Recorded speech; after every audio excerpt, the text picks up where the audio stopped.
Good morning, guys. Welcome to day 2 of the reading rush. I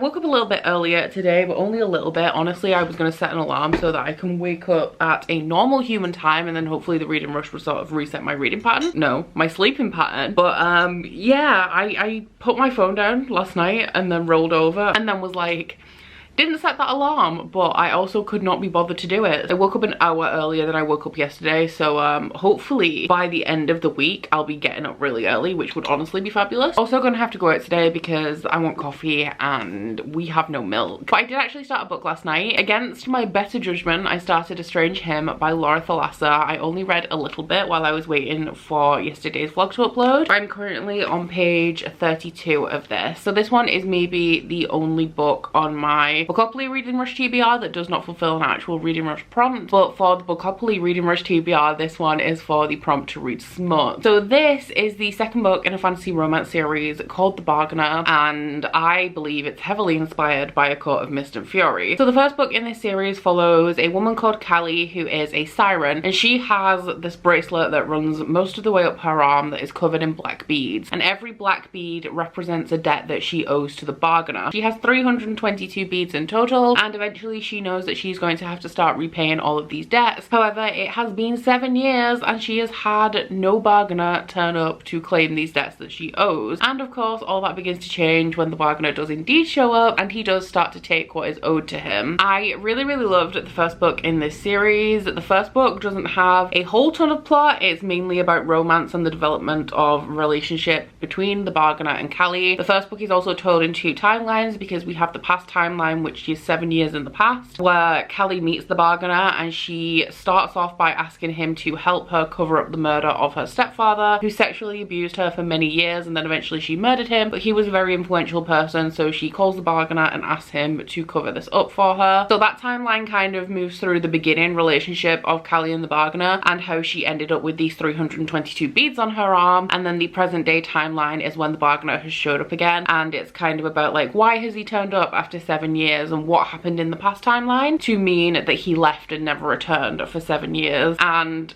the reason why he left and did not return for 7 years gets me in the heart. So this is the sequel, and I was a little bit unsure about where it was going to go because the first book kind of wraps up in a way that's like, I don't want to talk about it obviously because of spoilers, but this is starting off with Callie dealing with the repercussions of what happened at the end of the first book, because it is something that caused her a great deal of distress. I mean, it's a little bit more extreme than causing her a great deal of distress, but she's not in a good place after the events of the end of The Bargainer. Now, I read 30 pages in half an hour, which, you know, 1 minute per page, pretty standard, but I am thinking that I may be able to finish this today because the thing about smut or fantasy romance, any kind of romance really, it's extremely compelling to read. So I think I could finish this today, but don't hold me to that. I do of course also need to read sometime soon my section of today for Vicious, which I'm buddy reading with Jade from Jade Reads, and today's section is exactly 50 pages I think. So that shouldn't be a problem, and I'll probably do that when I'm having lunch. But before I get any reading done, I do have a little bit of work to do. I'm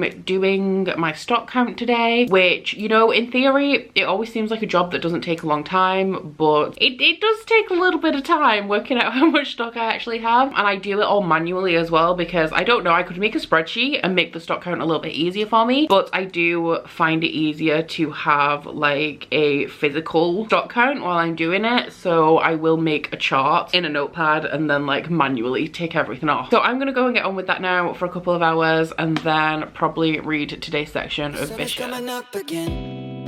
Looking like it's gonna be a problem, cause I'd be lying to you if I said this ain't a thing and I've been looking for a new one. I keep on waiting for the weekend. Gonna hit you up and tell you that I want you, cause I just wanna feel like this again. Oh, oh, oh. All I wanna do is feel awesome. Yeah, yeah, yeah. All I wanna do is feel awesome. Yeah, yeah, yeah. Baby, can you make me feel awesome? Up and down, side to side, and then back and forth. Up all night again, me and you, left and right, and then whoa, whoa, oh, oh. Up and down, side to side, and then back and forth. Up all night again, me and you, left and right, and then whoa.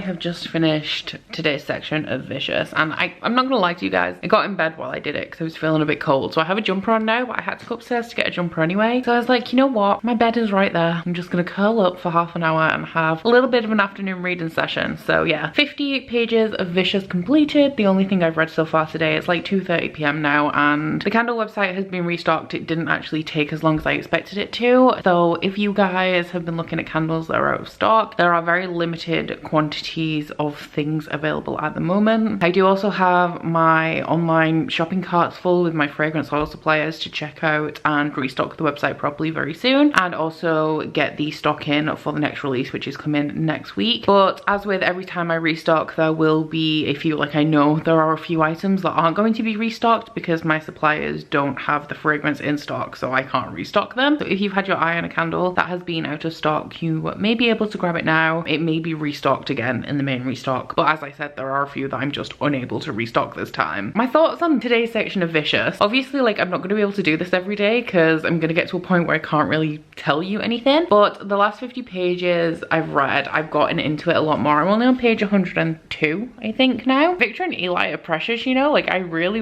like them. I mentioned yesterday that from what I've heard, I think that Victor is the worst of the two. I have received a comment that said that somebody believes that Eli is the worst, but they can't say why because spoiler. But I think where I'm up to in the story now, I'm starting to see how Eli is going to become a villain, because with Victor, I feel like it's just in his nature, you know, like he wants to be the best at everything, and being friends with Eli is a real struggle for him because Eli is very good at a lot of things, and that often puts Victor in second place. So even though Eli is his friend, he feels this constant competition with Eli and constantly just wanting to be better than him. Now with Eli, with what's transpired in this section of the book, I think that his thing is going to be a sick fascination. So he is onto something now. It was his idea to start the journey into finding out what extraordinaries are, and now that he's making progress, I don't think that he's going to be able to stop, and that is going to be how he turns into a villain, because he's just constantly pursuing the furthering, that's not a word, the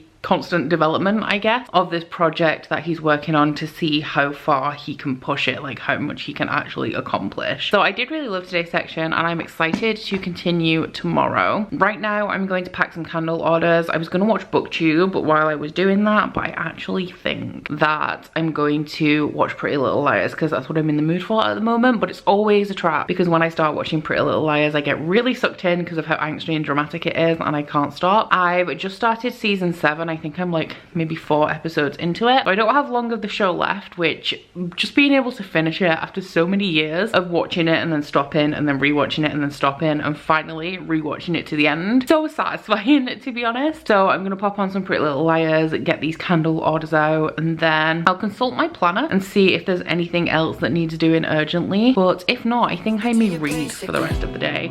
Had a couple fucks but I lost them. I'm sleepwalking in the dark again. Whatever you got, baby, I want one. And now I'm fighting for the sheets again. Sleeping in your bed like I ain't got one. I just wanna feel like this again. Oh, oh, oh. All I wanna do is feel awesome. Yeah, yeah, yeah. All I wanna do is feel awesome. Yeah, yeah, yeah. Baby, can you make me feel awesome? Up and down, side to side, and then back and forth. Up all night again, me and you, left and right.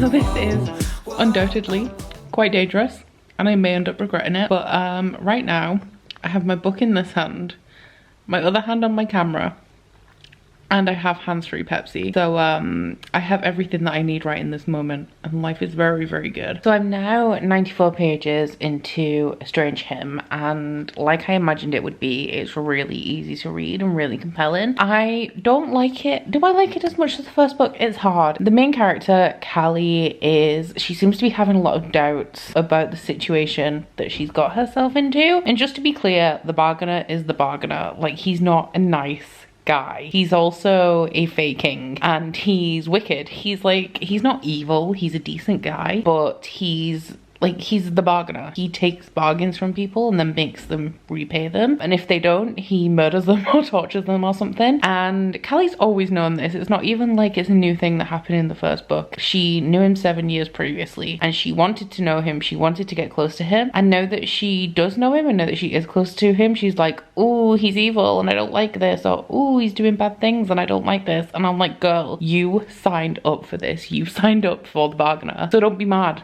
when the bargainer is the bargainer. And I feel like there's real potential in the story for it to be like really dark, but in like that really good way. The characters I would say are morally great to start off with, because Callie's other side as a siren, like a siren is a supernatural creature, and anytime that she's tempted towards the dark side, she describes it as like her siren is calling to her or her siren is emerging. There's just real potential for the story to be like really wicked, and the character just, she's too good. She's too much of a normal, rational human being, and I'm like, girl, just give in to the dark side. Just let go. Be dark. It's fun. It's delicious. Do it. But aside from that, I'm enjoying it very, very much. I'm a little bit worried with these doubts that Callie's having. I'm hoping that they resolve instead of developing further, I want to say. And sadly, the only real bad thing about this right now is that I picked it for smut, and as of yet, we have had no smut, and I'm really mad about it.